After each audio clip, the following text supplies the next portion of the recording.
특집 마가스님의 그래도 괜찮아 부처님과 10대 제자로 함께할 예정입니다. 부처님과 10대 제자들의 삶과 수행 이야기를 통해서 새롭게 거듭 태어나는 수행자가 되시길 바랍니다. 첫 번째 시간인 오늘은 사리불존자에 대한 얘기입니다. 사리불존자는 부처님께서 아주 아끼던 2명의 상수 제자 중 첫 번째 제자죠. 부처님께서는 비구 제자 가운데 지혜가 무궁한 으뜸가는 제자로 사리불존자를 꼽으셨고요. 경전에 보면 부처님께서 대중들에게 주제를 제시하고 사리불존자에게 법문을 시키는 장면이 자주 등장합니다. 그런 이유로 사리불존자를 가리켜 담마의 장군, 곧 법장이라고 불렀다고 해요. 사리불존자는 목련존자와 어려서부터 둘도 없는 친구 사이였고요. 두 분 모두 지체 높은 브라만 가족의 자제였습니다. 어려서부터 총명하고 리더십이 뛰어나서 청년들의 멘토로 따르는 이가 500명이나 됐다고 합니다. 어느 날 사리불존자와 목련존자가 따르는 이들과 함께 지역 축제를 보러 간 적이 있는데요. 불현듯 이런 생각이 들었다고 해요. 이 화려한 축제도 끝나고 나면 아무것도 남지 않는다. 이처럼 우리에게도 늙음과 죽음이 항상 다가오고 있는데 얼른 윤회를 극복하는 방법을 찾아야 하지 않겠는가. 이것을 계기로 5명의 형제 자매를 포함해서 500여 명이 사리불 목련존자와 함께 출가하여 수행자가 되었습니다.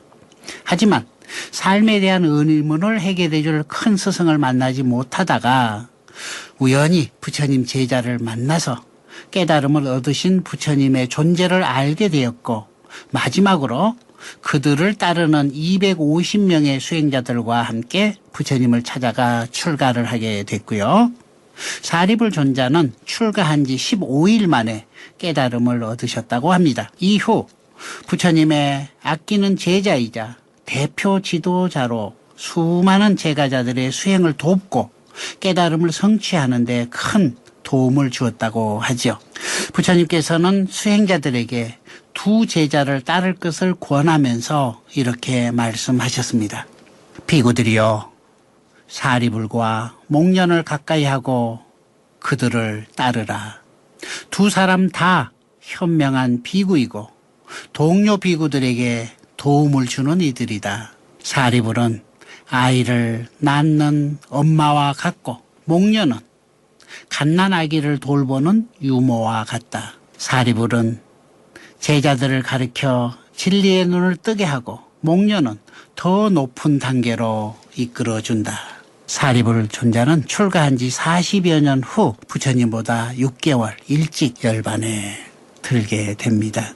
사리불존자가 다른 스님에게 모함을 당한 일화가 있는데요. 사리불존자는 기원정사에서 우한거를 끝내고 부처님께 인사를 드린 후 전법 여행길에 올랐습니다. 사리불존자가 떠난 지 얼마 되지 않아서 한 스님이 부처님을 찾아가 이렇게 말했습니다.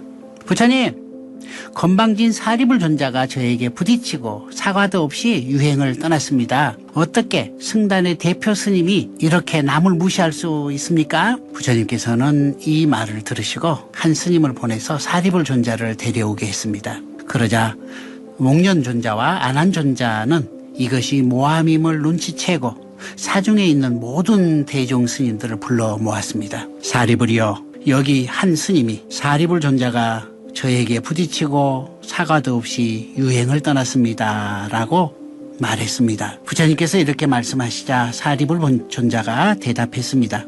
부처님, 몸에 대한 알아차림이 현존하지 않는다면 그 사람은 동료를 부딪히고 사과도 없이 유행을 떠날 수 있겠지요.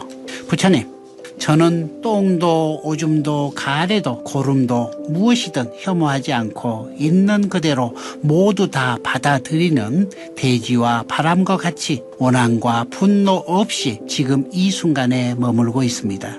부처님, 저는 똥도 오줌도 가래도 고름도 무엇이든 혐오하지 않고 있는 그대로 모두 다 씻어주는 물이나 불과 같이 원한과 분노 없이 지금 이 순간에 머물고 있습니다. 부처님, 저는 똥도 오줌도 가래도 고름도 무엇이든 혐오하지 않고 있는 그대로 모두 다 닦아주는 걸레와 같이 원한과 분노 없이 지금 이 순간에 머물고 있습니다. 부처님, 저는 천민 아이가 손에 바구니를 들고 마을로 도움을 청하러 갈 때처럼 고마움을 아는 마음으로 원한과 분노 없이 지금 이 순간에 머물고 있습니다. 부처님, 저는 어린 소년이 뱀의 시체나 개의 시체를 보고 혐오하듯이 현재 저의 육신에 대해 집착하지 않는 마음으로 지금 이 순간에 머물고 있습니다. 부처님, 저는 뚫린 구멍으로 더러운 것이 새어나오는 기름자루와도 같은 저의 육신에 대해 집착하지 않는 마음으로 지금 이 순간에 머물고 있습니다. 사리불 존자의 대답에 그곳에 있던 모든 이들이 감동을 받았고, 사리불 존자를 모함했던 스님은 부처님 발 아래 엎드려 자신의 잘못을 인정하고 뉘우쳤습니다. 그러자 부처님께서 물으셨죠. 사리불 존자여, 이 자를 용서하시겠습니까? 네, 저는 이 스님을 기꺼이 용서합니다. 사리불 존자가 대답하자 지켜보던 스님들이 탄복하며 말했습니다. 보통 사람이라면 억울함에 마음이 상했을 만도 한데 사리불 존자께서는 자신을 모함한 자에게 아무 노여움도 미움도 품지 않으셨습니다. 뿐만 아니라 오히려 용서와 자비로 대하셨습니다. 그러자 부처님께서 말씀하셨습니다. 사리불 같은 사람이 노여움이나 미움을 품는다는 것은 있을 수 없는 일입니다. 사리불의 마음은 대지와 같고 솥대처럼 든든하고 깊고 잔잔한 연못의 물과도 같습니다. 네, 여러분 생각해 볼까요? 만약 누군가가 나를 모함하는 일을 겪게 된다면 어떻게 대처하시겠습니까? 많은 이들은 억울하다며 자신을 항변하고 자신을 모함하는 사람에게 복수를 마음먹을지도 모릅니다. 하지만 사리불 존자는 어떻게 대처했나요? 우리와는 달랐지요. 자신을 모함한 그 스님을 원망하고 미워하는 대신에 그 스님이 화가 난 마음에 공감하며 자비심으로 대하고 용서를 베푸셨습니다. 네, 이 일화를 보면서 지금 이 순간 내 마음은 어떠한 크기의 그릇인지 잘 바라보십시오. 종재기의 마음을 가지고 있다면은 다른 사람들이 하는 일거수일투족에 내 마음을 뺏겨서 이러쿵저러쿵 흔들릴 겁니다.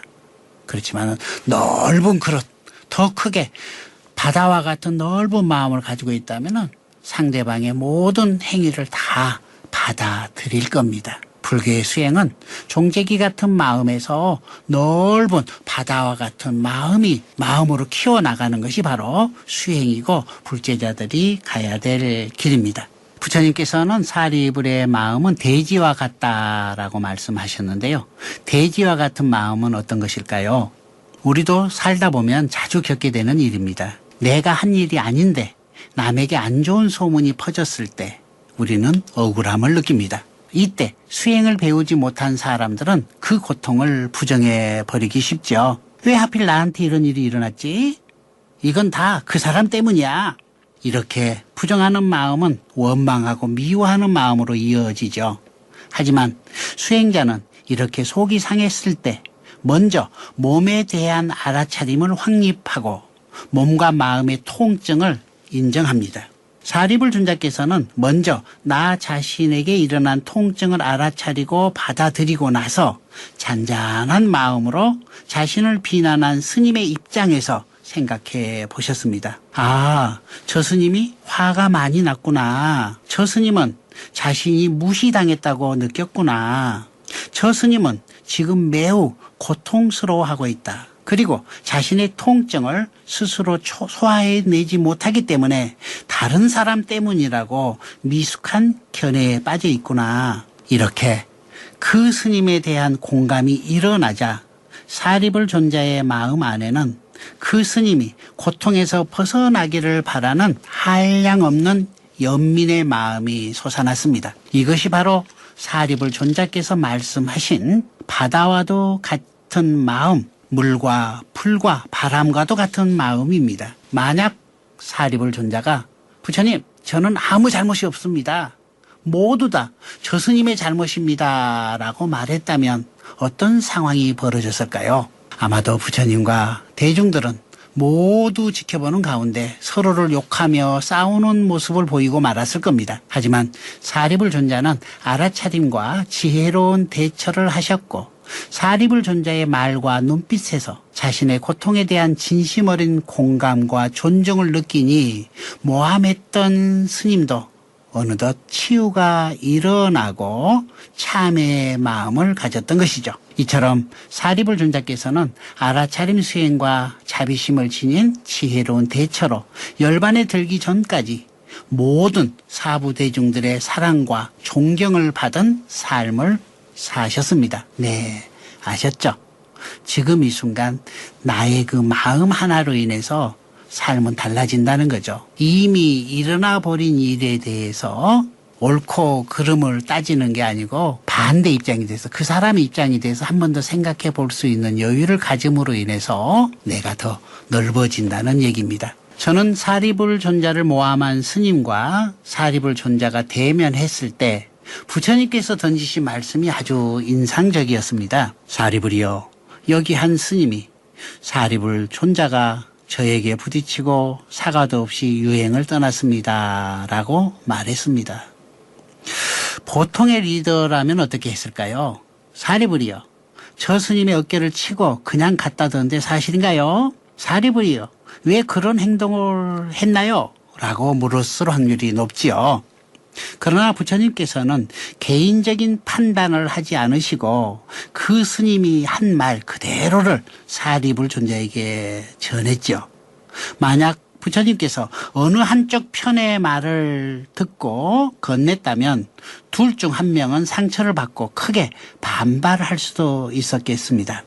이처럼 있는 그대로 대화하며 화합으로 이끄는 대화법을 바로 팔정도의 바른 말, 정어라고 합니다. 또 하나, 부처님께서는 그 스님의 말이 모함이라는 걸 모르셨을 리가 없었는데도 여행길에 오른 사리불 존자를 불러와서 여러 사람들 앞에서 두 제자의 얘기를 모두 들으셨지요. 부처님의 지혜로운 대처 덕분에 사부 대중들은 다툼 없이 큰 지혜를 얻을 수 있었습니다.